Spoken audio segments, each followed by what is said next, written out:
translated by Donald Rayfield. Chapter at Night. Supper was over.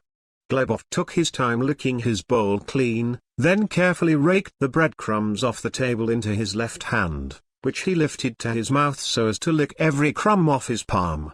Without swallowing them, he could feel the saliva in his mouth greedily covering the tiny lump of bread in a thick layer. Glebov could not have said whether it tasted good. Taste was something different, too weak compared with the passionate, oblivious feeling that food gave him. Glebov took his time before swallowing. The bread melted in his mouth and it melted quickly. Bagretsov could not take his sunken, shining eyes off Glebov's mouth. Nobody had the strength of will to avert their eyes from food disappearing into somebody else's mouth. Glebov swallowed his saliva, and Bagretsov immediately shifted his gaze to the horizon, where a big orange moon was creeping out into the sky. "It's time," said Bagretsov.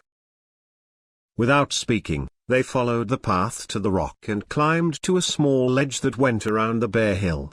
The sun had only just set, but the stones, which had burned the soles of their feet through the rubber shoes, worn without socks, were already cold. Glebov buttoned up his padded jacket. Walking didn't make him any warmer. "Is it much farther?" he whispered. "It's quite far," Bagretsov answered quietly. They sat down for a rest. There was nothing to talk about, and nothing to think about, either. Everything was clear and simple. On a square at the end of the terrace were heaps of stones that had been turned over, and lumps of moss that had been torn off and left to dry. "I could have done this on my own," Bagretsov said with a laugh, "but it's more fun if there are two of us. Anyway, for an old friend." They had been brought here last year on the same ship. Bagretsov stopped. "We've got to lie down, or we'll be seen."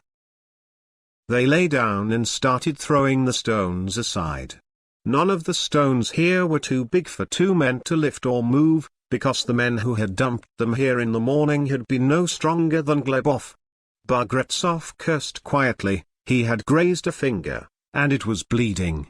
He put some sand on the wound, tore a lump of cotton wool from his jacket lining and pressed it on the wound, but the finger still bled.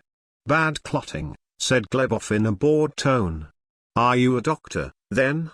asked Bagretsov, as he sucked at the blood. Glebov remained silent.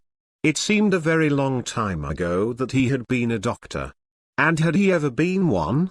Far too often, the world beyond these mountains and seas seemed to him like a dream or a fiction. What was real was the minute, the hour, the day from reveille to the order to stop work. He never let his mind wander any further, and he could not have found the strength to do so. Like everyone else, he knew nothing of the past life of the people around him, and he was not interested. Yet, if the next day Bagretsov were to announce he was a doctor of philosophy or a major general in the Air Force, Glebov would have believed him without hesitating. Had he himself ever been a doctor? He had lost his reflexive judgments, even his reflexive observational powers. Glebov could see Bagretsov was sucking the blood from his dirty finger, but he said nothing. It just flashed through his mind, but he couldn't find the will to reply, and he wasn't trying. Whatever mind he still had left, and it might well no longer be a human mind, had too few facets. At the moment it was focused on one thing only, to move the stones as fast as possible. "I expect it's deep down, is it?" Glebov asked, once they had lain down to rest. "How could it be deep?" replied Bagretsov. Glebov realized that his question was idiotic and that the pit couldn't possibly be deep. "Here we are," said Bagretsov. He had touched a human digit. A big toe was poking out of the stones, and it was perfectly visible in the moonlight. The toe was not like Glebov's or Bagretsov's, not just because it was lifeless and stiff. Theirs were, too.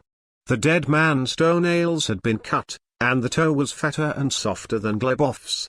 They quickly flung aside the stones dumped over the body.